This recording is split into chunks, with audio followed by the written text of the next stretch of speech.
Um, all right. You, you can kick Well, out my note taker. I apologize. It follows me around. no, it's fine. It's fine. All right. All right. Hey, everybody. Why don't we get started? And we'll just kind of jump into it.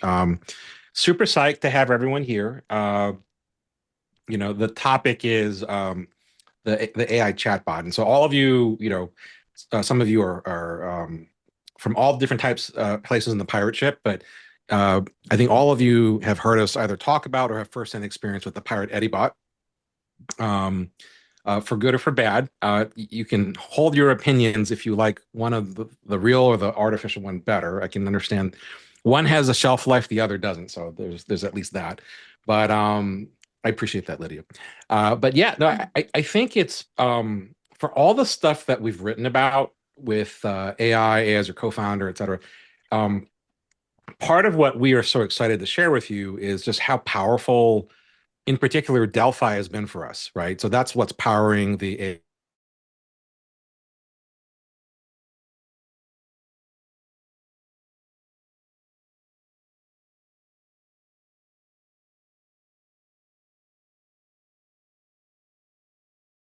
is going to be outdated at some point. So, but we're going to try to keep you up to date with it. So I would say that at a high level, the strategy for our AI bot has been kind of twofold. And actually, let me back up. Is that why we're so excited that you're here? Is that what we believe is that some of us are of various different vintages of human, right? But back in the day, if you didn't have a business card, it was hard to be legit. If you didn't have a website, it was hard to be legit. If you don't have a social media profile, hard to be legit. We would say that if you don't have an AI clone, people are going to look at you a little funny. I don't know if it's going to be a month or a year or 5 years from now, but it's one of those things where I spoke at a conference last Friday with a bunch of doctors and derms and plastic surgeons and whatnot. And I was like, look, um, apologies to anyone who's a doctor or married to one or whatever. They think very highly of themselves as they should. They all believe that they're thought leaders. Not all of them are. And part of what I was saying was like the AI bot is a real test to see, do you have something to say and is it actually any different or valuable? Right. And so that's kind of what we'll go through today is that you're going to need one of these, we suspect, either as your digital AI business card at some point. From a business strategy standpoint, we see it on the barbells. So each of you have different businesses of some sort. Um, you can use it as guru dude of free lead gen. So thesis one from the Pirates is that the cost of acquiring a customer should go to zero at some point, right? If you understand super consumer theory, all that kind of good stuff, that the ability to find new customers should be a lot easier as a result. Having an AI bot trained on everything that you've written about, talked about, like Markham is like hours and hours and hours of like you could have your own Netflix channel by now, right? If you have that recorded content somewhere, you're in great shape, right? And that the ability for somebody you don't know, and you don't know if this person is going to be everybody has limited time, right? You have a choice. Do I spend time with an existing super consumer? Do I spend time with this new person? Do I spend time with my family? Do I spend time with a friend or a what do I do? You have limited time. The AI bot allows you to meet every new lead and prospect and meet them fully. And that's really, really exciting, right? You can train it in your own voice as we have with Delphi. Um, it'll have the way that you speak and write in it. But importantly, you can tell somebody, have at it, right? Talk as much as you want to the Delphi bot. The beauty of the Delphi bot is that it's a fixed monthly fee or fixed annual fee, but there is no incremental charge per user or per usage. That's really, really important, right? So if you have one user or 1,000, it's the same price. If they have one conversation or 10,000 conversations, it's the same price. So it's a very friendly, scalable solution that allows you to really do some good stuff with that, right? So that's on the front end. Prospects, we can jam about what kind of business you have, if that makes sense or not with it. And on the other end is what we've done is with your super consumers, right? So many of you are those folks there, and it is, for people willing to pay a premium of what you offer, kind of a tool that you can provide, right? So if at some level your business is some variant of question and answer, I get asked a question, I provide an answer, right? As a consultant, that's what I did. At Markham's retirement channel, he's doing that all day long about how to design retirement, right? For Don's, consulting turnaround business, he's getting those types of things all the time, right? And so if you have ever had an experience like, and Chris, I'm sure you've had this in construction, I get asked a question, I've answered it 100 times before. And yes, I have a good answer. And yes, I will deliver it. But boy, am I sick and tired of giving it to you. Right. So it's actually very, very good on that side of the extreme. Yeah, Lydia, I'm sure you get that from a legal tech perspective. So before you go any farther, because I think Bree, we shared in the thing, like we're trying to figure out how to set people up with this. We've priced this at $5,000 just to make sure that we can moderate demand, but also that you have clarity and line of sight to what we would say is 50 grand worth of upside. So if you don't see a path where you can generate leads that are worth 50 grand to you from a revenue standpoint, or you can raise prices or do something that can make you 50, like this is probably not a good exercise for you, or better to do it yourself. Take this Zoom call and we can reverse engineer it, right? I would say on the spectrum of difficulty, it's somewhere, there's Jack at a 10 and there's me kind of native analog somewhere lower. Like it's somewhere in between. Like I could probably get away with doing it myself. And if I can do that, then you can probably get away with doing it yourself. But it probably won't be as good as if you had Jack do it. And that if you have fine tuning or tweaking that you need to do, then it's just helpful. But to a large degree, I think some of you can do it yourself. Those of you who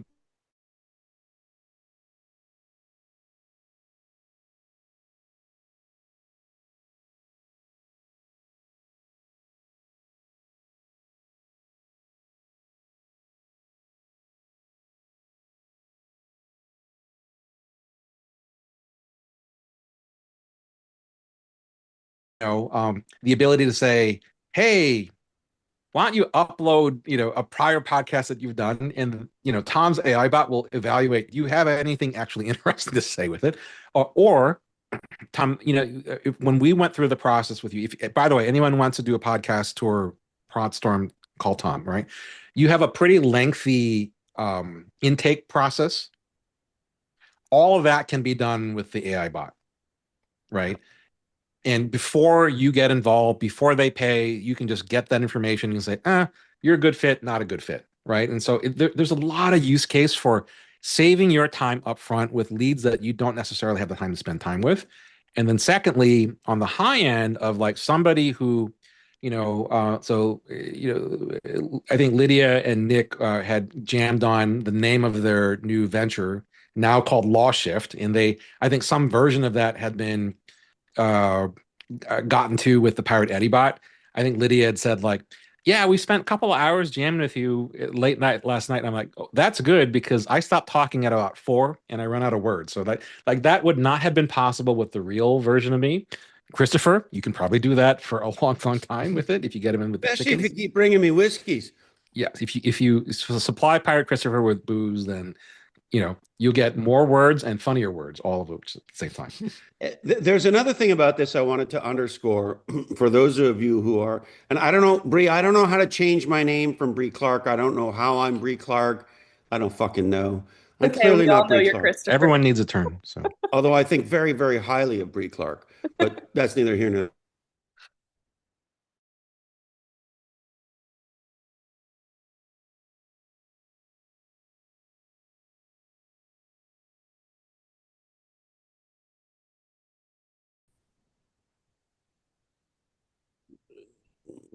who's got keep going. control of Keep the going. recording button? The Exorcist? Is somebody with a spastic finger? My Zoom keeps dropping, so that's what's happening. You're not in Iran, are you?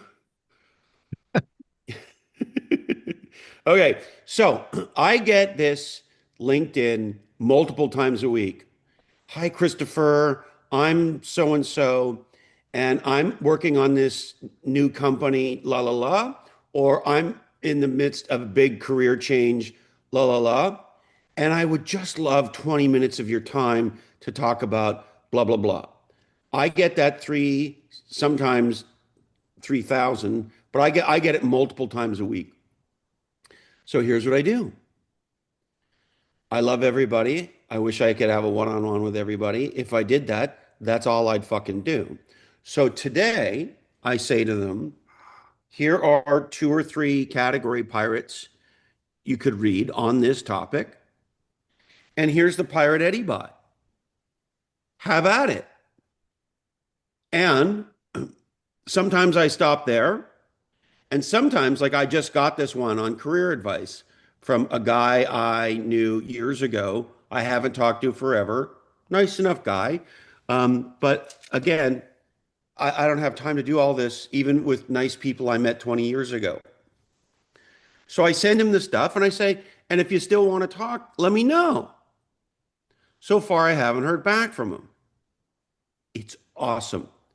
Because in the case of someone who's just a generic lead, it's a great qualifier. In the case of somebody who you would consider spending time with, either for business reasons or just to be a good person and help somebody who's asking for your advice, if they're not willing to read 2 or 3 category pirates, and they're not willing to spend some time with Pirate Eddie Bot, and frankly, and I'll be explicit about it, and frankly, spend the money to do that, the $20 or whatever the fuck it is, then why the hell would I take 45 minutes out of my life where I could be in the garden with the chickens, getting stoned, chasing Carrie around the house, having a pretty good time, talking to this person, if you're not willing to spend an hour or two and $20 or $30 or whatever digging into the topic that you say you deeply want my help on. Because if you're not willing to do that, then you're not that serious. Yeah. So anyway, 100%. long story longer, Eddie Bot plus content that fuels the Eddie Bot, legendary way to have the no sell sell, and legendary way to determine if you're somebody like me who wants to help everybody who reaches out for this kind of company and or career help, but can't, this is a way to qualify them to see how serious they are. And if the guy who wanted the career advice comes back,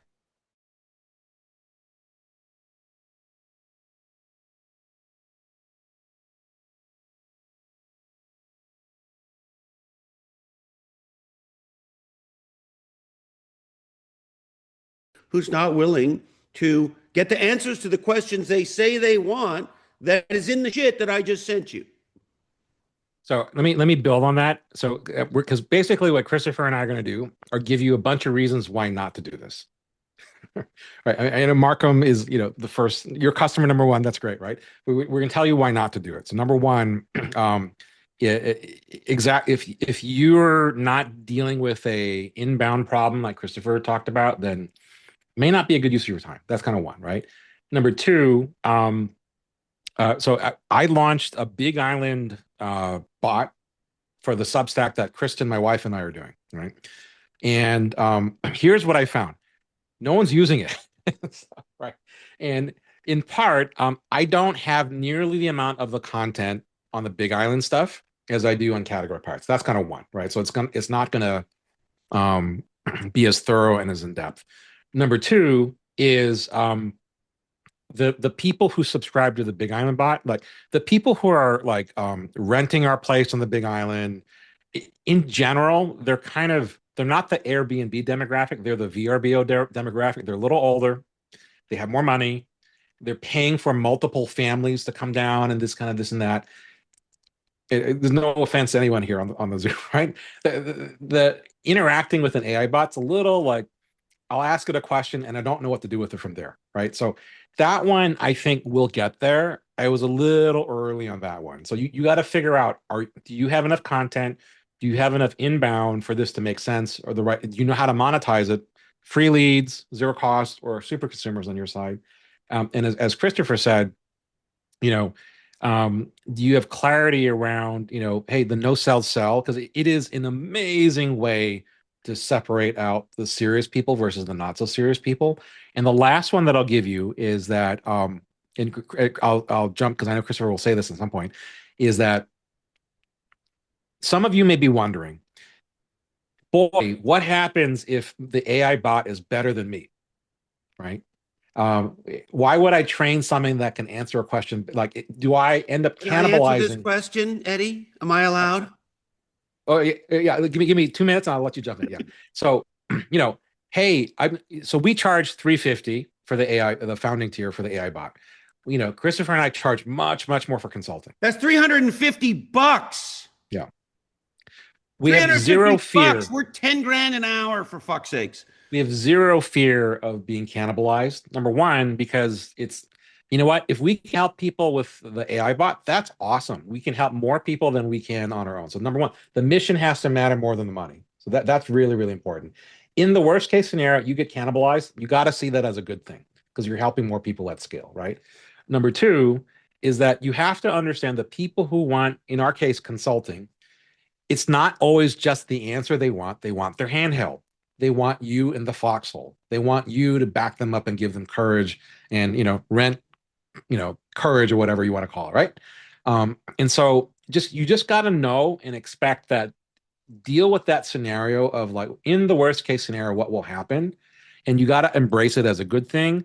But also I think it was Don had said something like, I said something and he was like, oh, the Pirate Eddie bot told me that 2 months ago. And I was like, that's great. Like he got the answer earlier than, I was able to give it. And that's all a good thing. So if you regard that as a good thing, you shouldn't worry about it. If you have any concerns, you must say them out loud, address it and deal with it. And then you can kind of decide, is this the right thing for you or not? So, Christopher, you had other stuff you wanted to piggyback on this one. Ask the question that you asked at the beginning of that. What did I say? I forget what I said. Are you worried about it making you look bad or being you or something to that effect? No, that's the outcome you fucking want. That's what you want. That's what you fucking want. And here's why. So first of all, here's how it gets to that. In our case, thank you to the legendary Jack, he figured out how to shove a meaningful percentage of every piece of research we've ever done and everything we've ever written for, by the way, it's going to be 10 fucking years of writing in June. Play Bigger, the book came out 10 years ago in June. And we're just celebrating this month 9 years of fucking podcasting. 9 fucking years. Anyways, so the legendary Jack does his fucking techno kung fu and figures out a way with our buddy Keenan to fucking mass import a massive amount of our shit in a way that the AI can easily ingest it. I don't know how the fuck he does it. He can explain it if you have questions about the specifics. In addition, the AI is still the AI. And what I mean by that is you could take, in our AI that we call Lucy, you could take a piece of news from today and say, Apple reports its numbers and say, here's the Wall Street Journal story about Apple reporting its numbers. Now, write for me a category pirate style summary through the category design lens of their fucking quarter. And it does. And so my point is, not only do you have this AI repository of all of your intellectual capital that the more and more you use, it gets smarter and smarter and smarter, and it gets trained on more of your IC, and it gets trained more on how you like to communicate and present information, et cetera, et cetera, et cetera. It's also a living, breathing AI that's still connected to the world, even though your IC, in our case, it's the $200 a month ChatGPT, is not leaking out into the world. You follow me? So you're getting everything that, in our case, ChatGPT, who cares, whatever one you want to use, fine. You're getting everything that publicly facing AI has got, including up to the minute news, with your proprietary IC that A, you dumped in the beginning, and B, you train to get smarter and smarter and smarter as you use the shit. And so my point is, our ability to use the AI to synthesize things through the category design lens gets better every fucking day. It's a stunner. So it's not just like you created this walled universe that just has your IC. We could say to it, are you familiar with Clayton Christensen? It would say yes. We would ask it about what Clayton Christensen said about competition. It would go through a bunch of shit. And then we could say, now write an article comparing category design to Christensen, and it would give us a great first draft. We didn't put the Christensen data in there. That's my point. You follow me?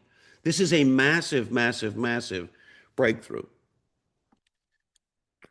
So let's get into what Jack will share. I think the last couple of things I'll say on this one is we like Delphi. I'm sure there will be new, better platforms.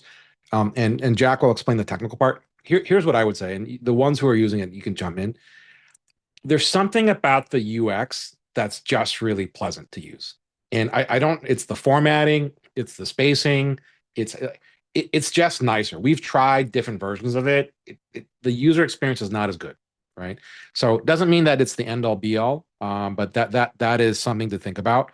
It is something that we have found very pleasant. The fact that you can chat on a computer, call it or text it, pretty cool too. I don't know if anyone's done any of those other things.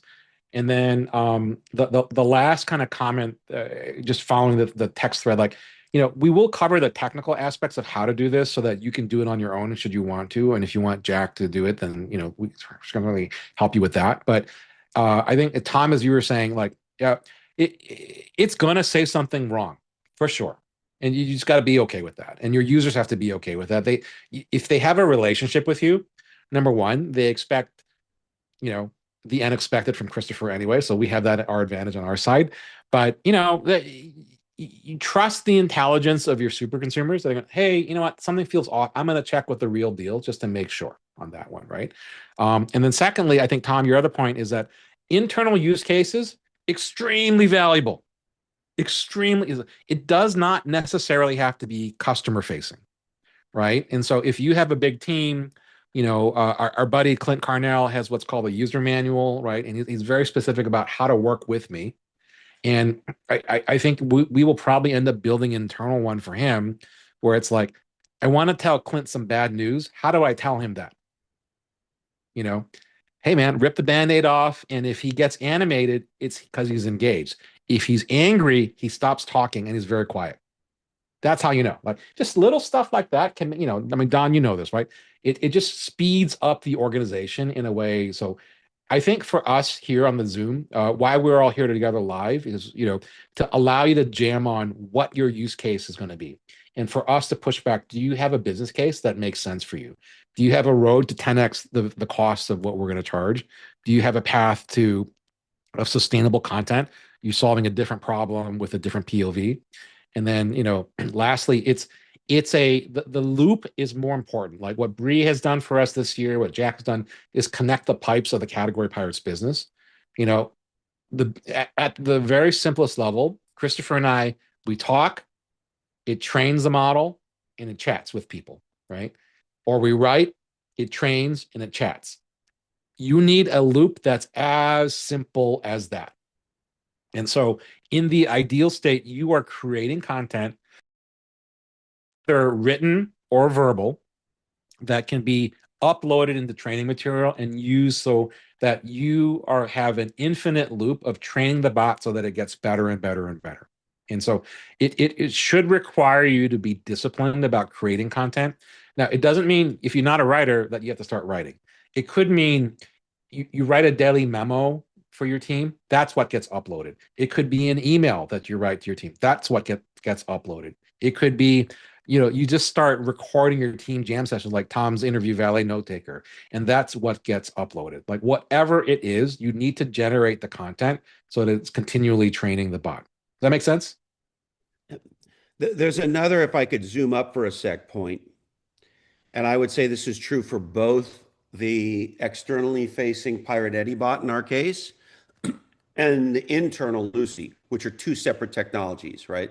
I hope everybody understands that. What we use internally is the custom ChatGPT that Jack and Keenan built for us. What we use externally is the custom Delphi that Jack and Keenan built for us. Okay, that said, here's the other thing we've been trying to tell you guys for over a year. You have to fucking do this, both of them. And here's why. AI is the co-founder of your career and business now. And I don't know if you saw the personal different newsletter that I just put out recently on the Lenny and the LinkedIn research. But the net of it is, I can put it in the chat if you like. The net of it is the following. Lenny figured this out, so did LinkedIn. People who use ChatGPT to help with their normal jobs are getting good gains, for sure. But they are just speeding up the way that it was, the status quo. The people getting the biggest breakthrough gains are founders. And fucking Lenny says it because they treat AI like a co-founder. That is to say, they use AI for everything they do. And as a result, it's the thinking partner and a creating partner, not just a how do I write a better email or a blog or how do I improve this presentation? Or if you're really smart, you should never use a fucking spreadsheet again, ever, ever. If you have to go do math, you start with the AIs. Okay, now, all that said, there is a massive benefit to all this that we're not talking about, which is we are in the very, very, very, very, very beginning of this. I know I speak for Eddie and Bree when I say we feel lucky to be alive for the creation of AI.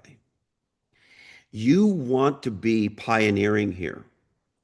This is a dumb time to be dumb and a smart time to be smart. And smart people are using AI as the co-founder of their career and or business. We've been writing about this for a very long fucking time. You don't want to wait to do this anymore because here's the thing.